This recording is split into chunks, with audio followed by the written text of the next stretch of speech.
3, 2. 2. What? 1, lady.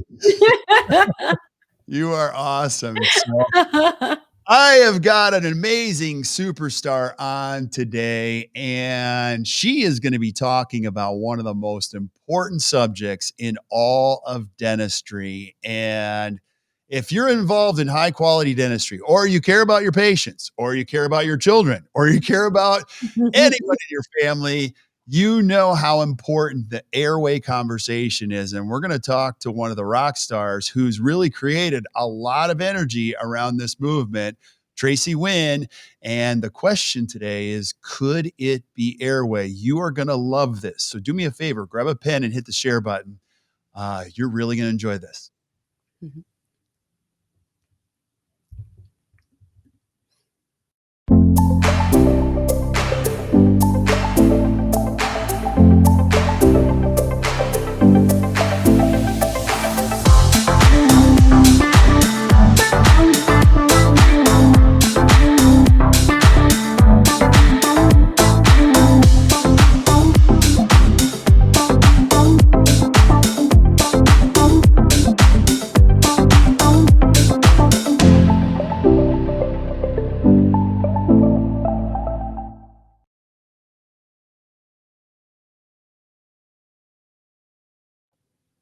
Hey guys, welcome back to the Best Practices Show. My name is Kirk Behrendt, and I am your host. And I am so glad you're here at the podcast because we take a look at the best business practice and the best dental practices all over.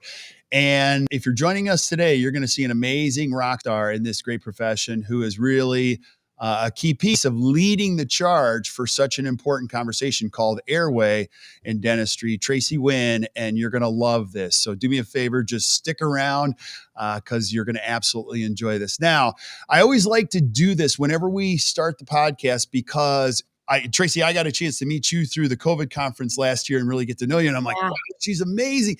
And while we were doing this, because I was panicking as well as a lot of other people when we couldn't do anything. So a lot of young dentists, dental students came into the community, and some of you sent me emails and you're like, what is this podcast thing? So if you're finding yourself here for the first time at the podcast, and it's crazy because Tracey, I was telling you, we do all these videos. You guys never watch the videos. You all consume 130,000 downloads of the audios. Like, I don't get it, but I love it. So keep doing it. So if you're downloading a podcast right now and you're listening on Spotify or Stitcher or wherever, do me a favor. Just go down to that subscribe button. See that button right there? Just click it because I want you to subscribe and keep showing up because you're going to see every single week. I'm going to bring you a brand new superstar in dentistry and bring you some best practices in dentistry, just give you some things to think about. And I don't want you to miss out. So make sure you keep showing up. And then also, if you haven't joined our private Facebook group, which is Best Practices powered by Act Dental, join us over there where there's over 13,000 of you in there. And it's just a great community of people trying to help each other and answer great questions, share information and best practices. And then lastly, some people are still asking, like, what do you do? We are a practice coaching company.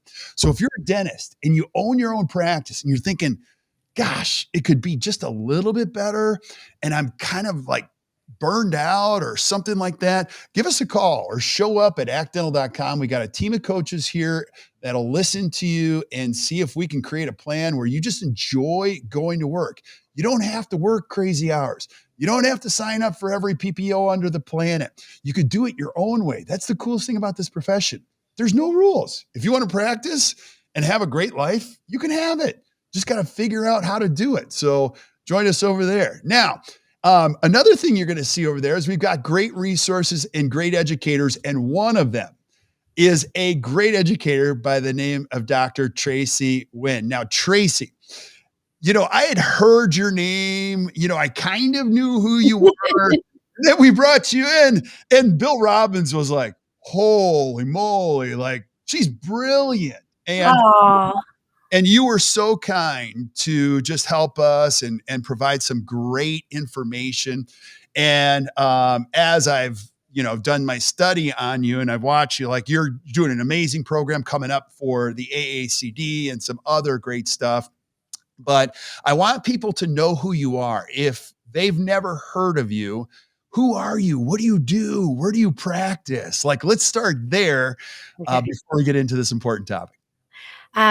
So I practice in Northern Virginia, which is right outside of DC. It's a family-based practice, heavy restorative. My my bread and butter is really restorative dentistry, and how I kind of got into this was I was more into the cosmetic side of it. So it was more of just the AACD. Then I jumped onto COIS. Um, Recently, probably about like 5 years ago, I met Jeff Rouse, and he talked to me a little bit about Airway. So before Jeff, I was not really into sleep dentistry. One of the reasons why I was not into sleep dentistry was because a lot of my patients in oral appliances had a lot of dental changes. And so I kind of wasn't really happy about that. And I was like, I really don't want to manage them. But when I heard Jeff speak, he put a really nice spin on it and talked about the importance of dentistry. And then it kind of talked a lot about kids. So then I just had my aha moment after listening to him speak.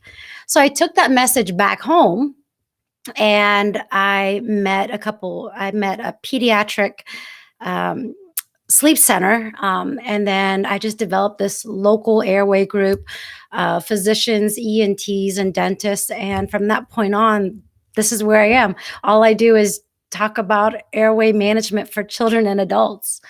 I started it also on my online too. So because this topic is so new and the research is evolving, I made my Facebook page public.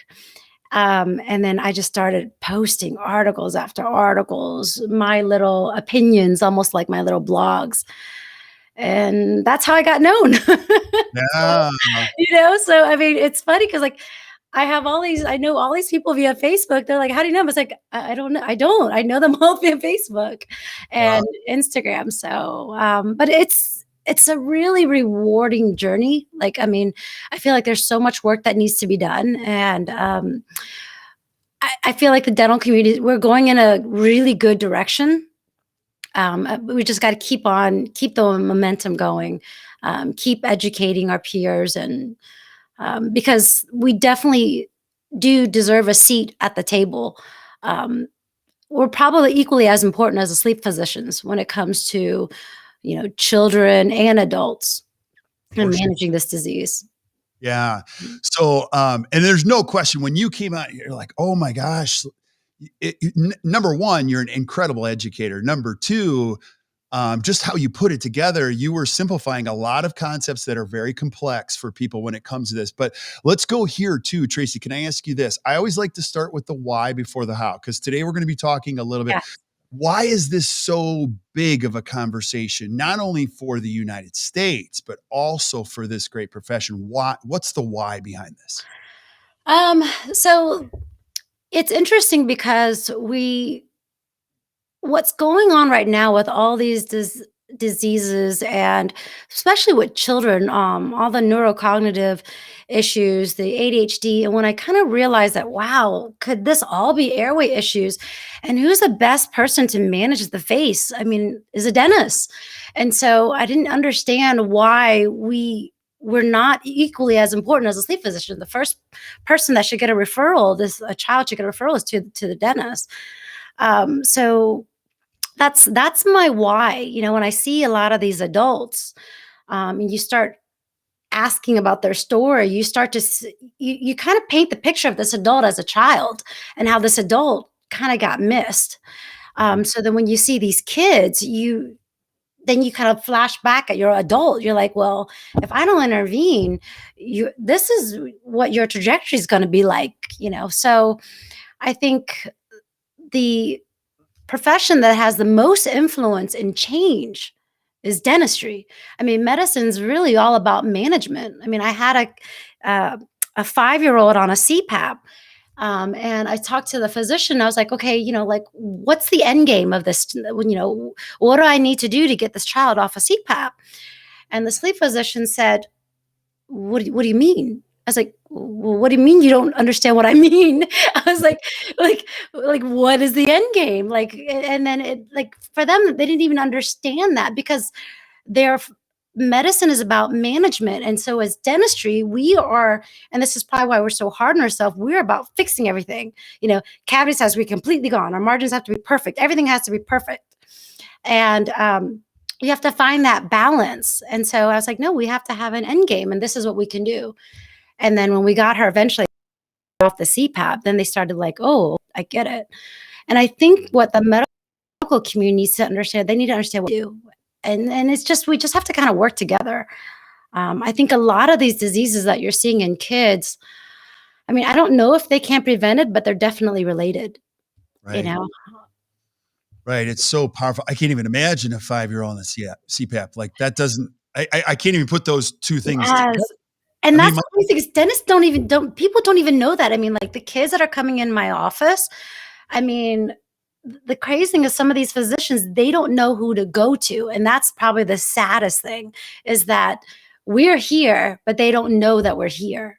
right. And, that's why I post these cases and I'm like, look, this is what's going on. This is what I'm seeing.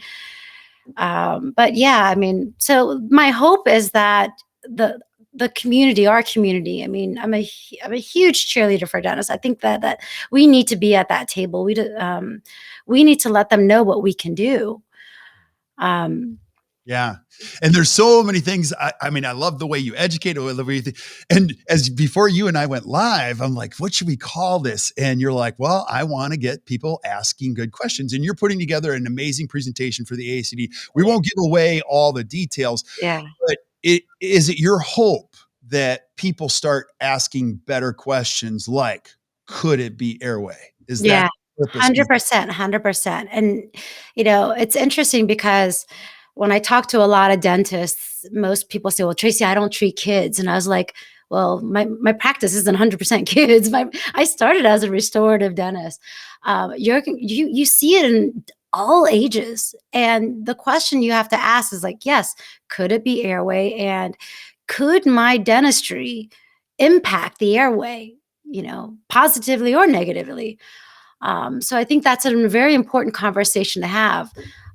Patients trust the dentist. I mean, they spend more time at the dentist than they do at their primary care, and we kind of connect the dots. Like dentistry understands interdisciplinary care. I mean, we are taught to refer, like if you have to refer to your specialist. So we know that we have to communicate to our specialist.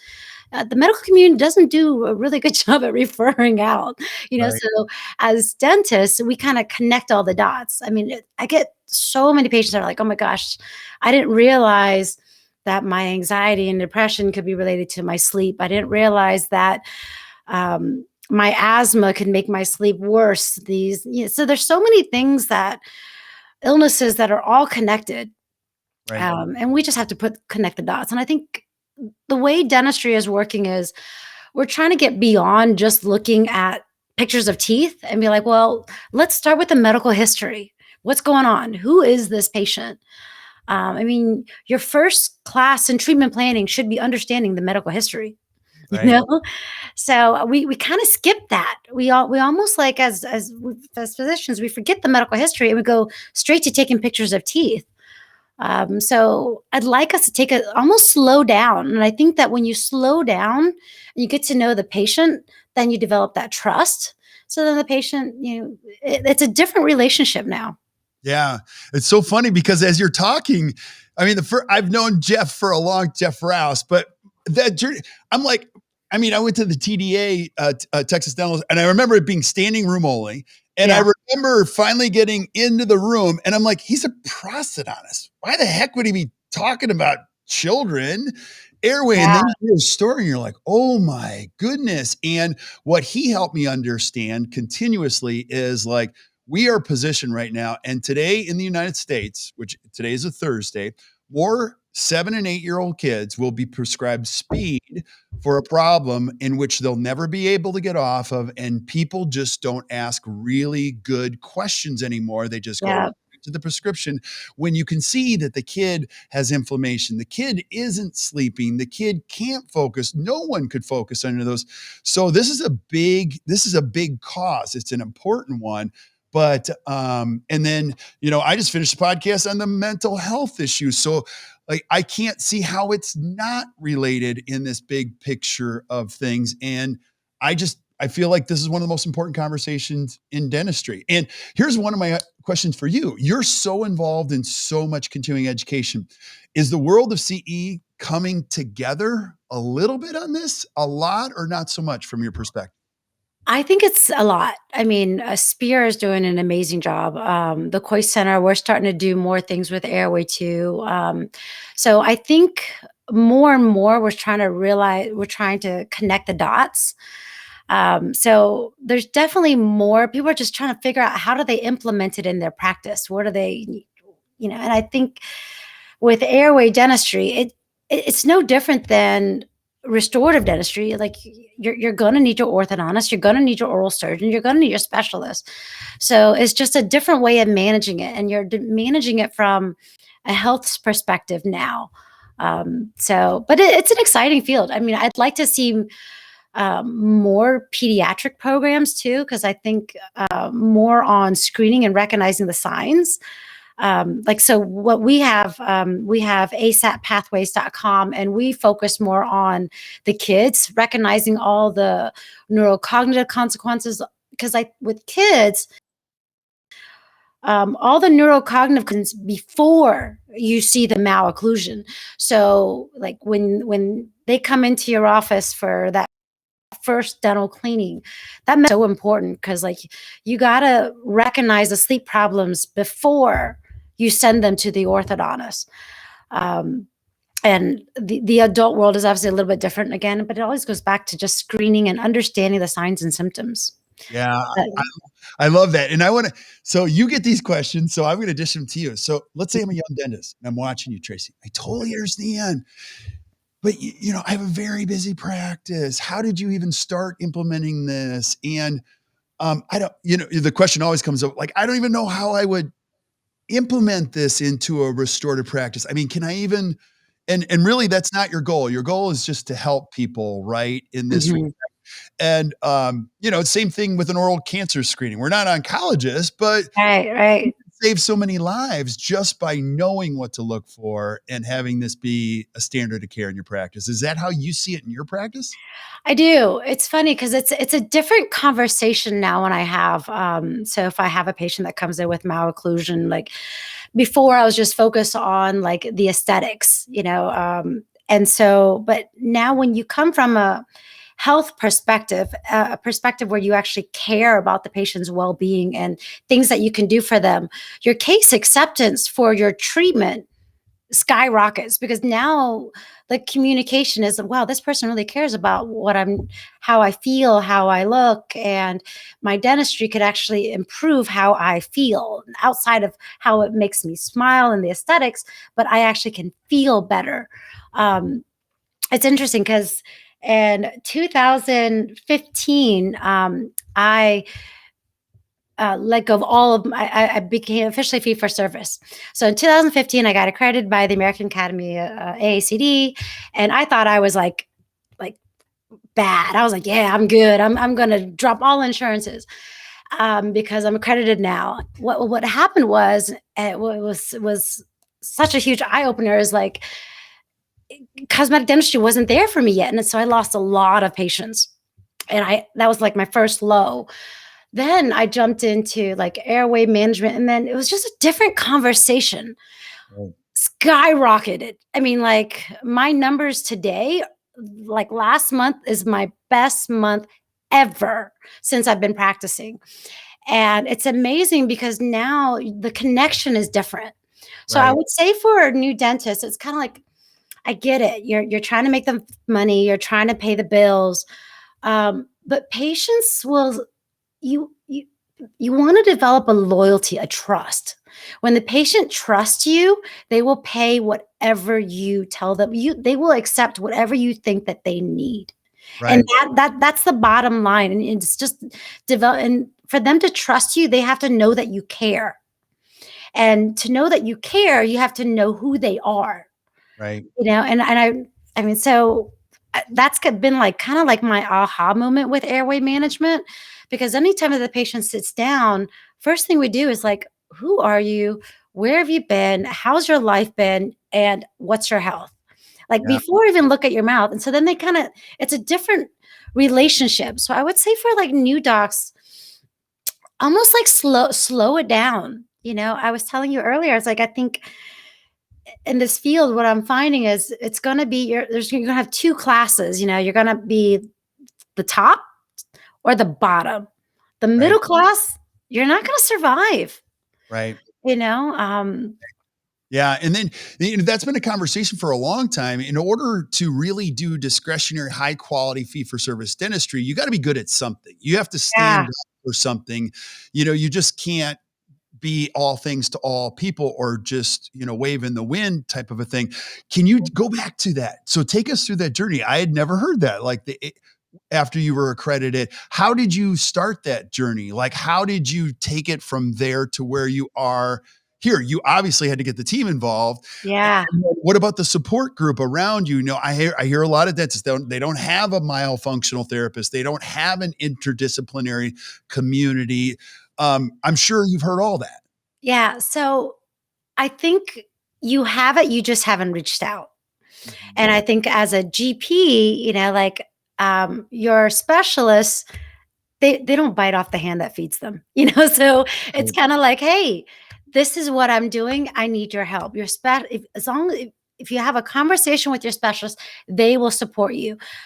So what happened with the AAC, like when I got into the whole airway movement, I was like, okay, I need an orthodontist. I need an oral surgeon. And I just started reaching out. I sent out feelers. I sent out emails to my referring doctors, and I said, "Hey guys, this is my mission. This is what I see." And I talked all about Airway. I mentioned, I gave them a couple articles, and I said, "What I want to do is I want to develop a team. This is how I want to do it." And everyone was very supportive. It's definitely a lot of work because you're basically hosting study clubs now, um, but you just got to keep it going. So I mean, it's been an amazing journey. I think that I'm definitely like all over the place, obviously, because I feel like it's so important for dentists to get Right. on this. There's so many sick kids and adults that we can do better, Totally. you know. Um, And I and I agree. think that we're not doing it. It's like you can do better. So Yeah. it's funny because like even in the adult world, when like I said, I didn't jump into sleep dentistry. I didn't like sleep dentistry. I didn't like it because it was oral appliances. I was like, is this the best that I can do? Just make an oral appliance and just be like, the teeth are going to be wherever they need to be because that's where you need to be to live. And it was funny because that was what a lot of people told me. There's like, Tracy, would you rather have them dead or they're alive? I was like, yeah, but can they be alive with good teeth too? So like my whole journey has been like, when I present this to patients with airway problems, it's like, yeah, I can make an oral appliance for you. What's going to happen is long-term use, which I want to happen, is like teeth will change. And that's okay. Now, I can either help guide the teeth where they need to be, where your body needs to be, or you can be managed. But I think it's important to have that conversation now. It's like we can't be just one sided. We have to just, hey, this is what you can do, but this is what else I can do. And you'd be so surprised how much dentistry opens up. I mean, if you look at like all of these malocclusions where I'll hear doctors say, patient refuse ortho, patient refuse this. I was like, are you sure they refused it or you just didn't know how to present it? you know? So it's a good conversation to have when we talk about case presentation, treatment Right. planning. I was like, did they really refuse ortho or did you just not present it right? Yeah. Now go back to that because you're obviously involved in a lot of great continuing education. You're a teacher. Mhm. What do dentists get wrong about the airway? Like what do they consistently get wrong? You're like, no, no, no, no, no. Like you got to get this part right. Does anything come to mind when you think of what they get wrong most? Um, I think the only thing that I would say is we there are some people that probably overpromise, and then there's some people that just ignore the signs and symptoms. Right. So, Okay. you know, um, I think we should be involved. Like, if there's obvious malocclusions that crowd the whole airway space, I mean, those are like no brainers for us. Create more room for the tongue. There's dentistry there. There's either ortho, open up more space. There's a constricted envelope. There's no room for the tongue. Open it up, put veneers, but open up space for no minimal prep veneers. I mean, so there's a lot of restorative dentistry to be done. And at the same time, like, you have to know your limits too. So, and that's why you need an oral surgeon, you need an orthodontist. So some of these cases are surgical cases on the adult end. Right. But for kids, oh my gosh, screening is just equally as important as catching these kids early. Because I'll get a lot of kids where they're already medicated, and you see the malocclusion later, and you're just like, oh gosh, so you're trying to fix things. But Right. Now, I always ask people this, this problem is not going away, Tracey. Like, no.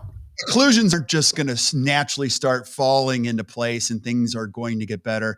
And while the airway conversation, I tell young dentists this when they don't see a future, I'm like, oh my gosh, the airway conversation. And then you talk about inflammation. That's another big topic. Yeah. And you can't, they have to be related in some respects. And if you've read Beat the Heart Attack Gene or anything, like, this is such an important topic. What's the future look like for dentists that are in their 30s when it comes to this topic? Are we going to see more and more of this?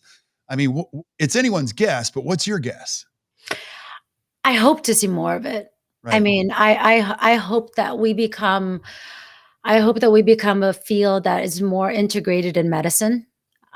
So my hope is that if a medical doctor does like a quick exam, like, they can look at risk factors and refer to the dentist and vice versa. So I hope there would be more communication with the dental community and the medical community, because it's all related. 100% inflammation. Like, one of the groups that I belong to is the Wellness Network by Doug Thompson. And he does an amazing job with the connection and biomarkers and reducing inflammation, working with medical colleagues. But yeah, I think that's what's going to separate you from just being like an average dentist to like a dentist that gets it, like, that looks at the overall connection, the medical history, the inflammation, and just try to reduce the signs and symptoms. Yeah. Reduce all the risk factors. Yeah. We've had Doug on. He is awesome. Yes. Fantastic. Some of the stuff I'm like, wait a minute, go back and say that again. Yes. You get him. He'll like nerd out on all these biomarkers. You're like, wait a minute. It's fantastic. Now I want to talk about your personal mission in this. You have an awesome educational program. Yeah. And, you and I talk, I'm like, I should put your email address up. You're like, no, I don't want to do that. What are you, I want you to tell people what you're up to, what you do, and how they can get involved, all that kind of stuff. Can you do that for us? Yes. ASAP Pathways is an online education program, pretty much geared towards pediatric airway issues. But our pediatric airway issues start from at birth to like 18. That being said, we still talk about MSc and expansion. So it kind of goes a little bit over to like 21, 25-year-olds. But our mission really is get dentists involved, how to communicate with your medical colleagues, because I think that is, you can't go rogue with this. And I think the reason why we started ASAP was there was so much education in pediatric dental sleep medicine, but it was geared towards appliance therapy. And so we're like, wait a minute, that's not what this is. This is not what it's about. It's about everything. It's about talking to the medical colleagues, knowing when they need to get involved, recognizing all the other sleep disorders, and then talking to the orthodontist, talking to the oral surgeon, putting everything involved. Airway is not appliance therapy. It's like the overall health, the body. So that's kind of what ASAP is about. We have I think there's about like 40, 50 hours of CE on there. Every month we have a key opinion leader on, and we're just trying to connect all the dots. I think This month, Kevin Boyd, pediatric dentist, he's going to come on. Next month, we have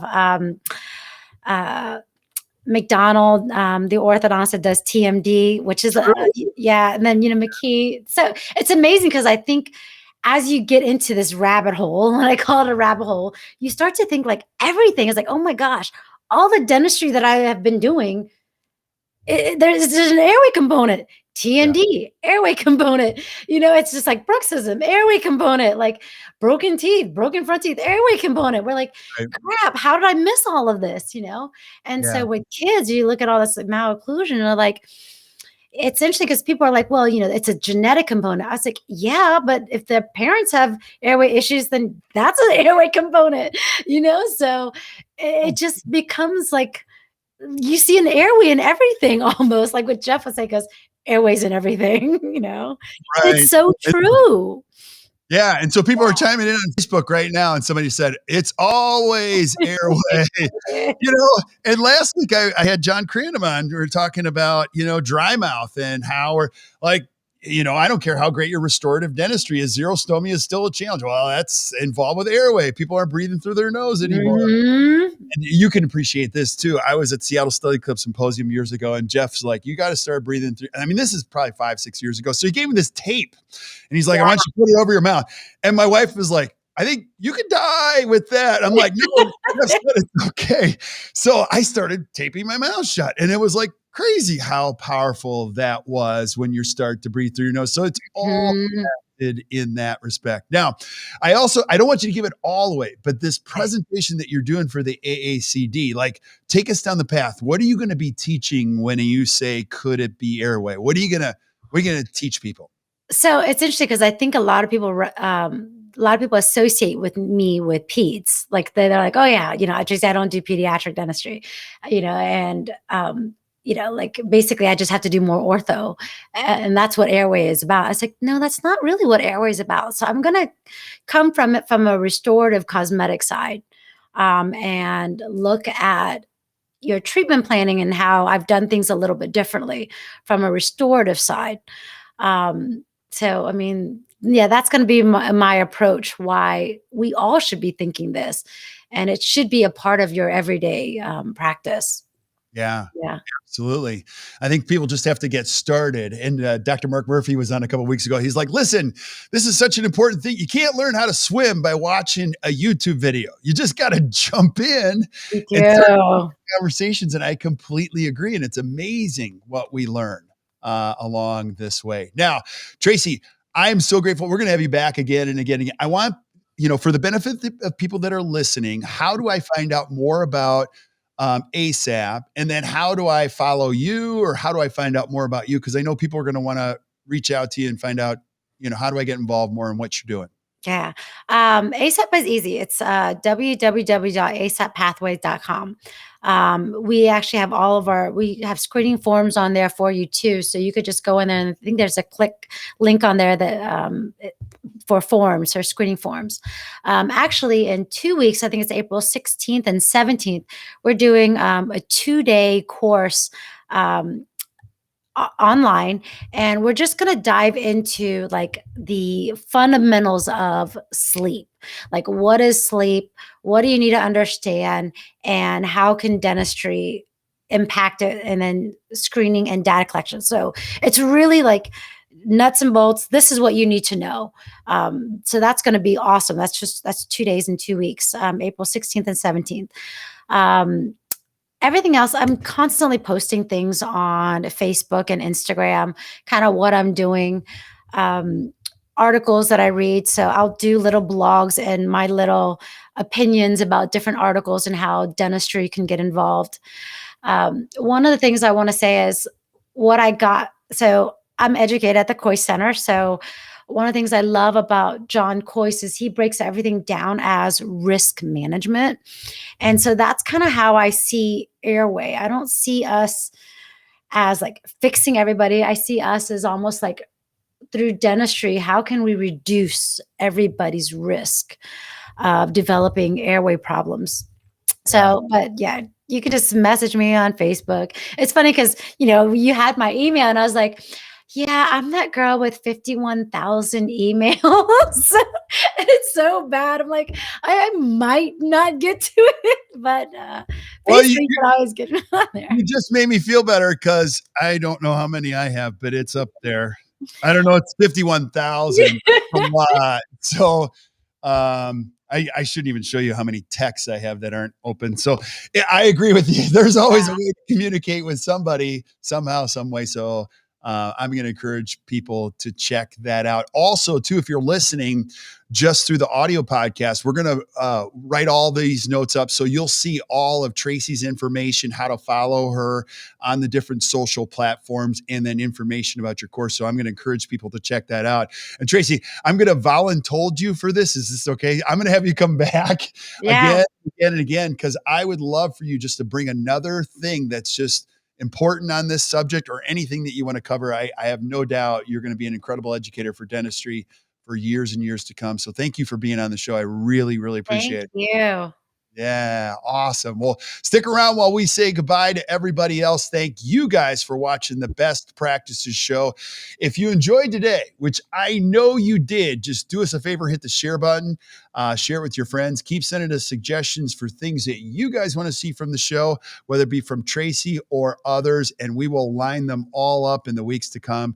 And until we see you guys next time, keep watching the Best Practices Show. You guys enjoy the rest of your day.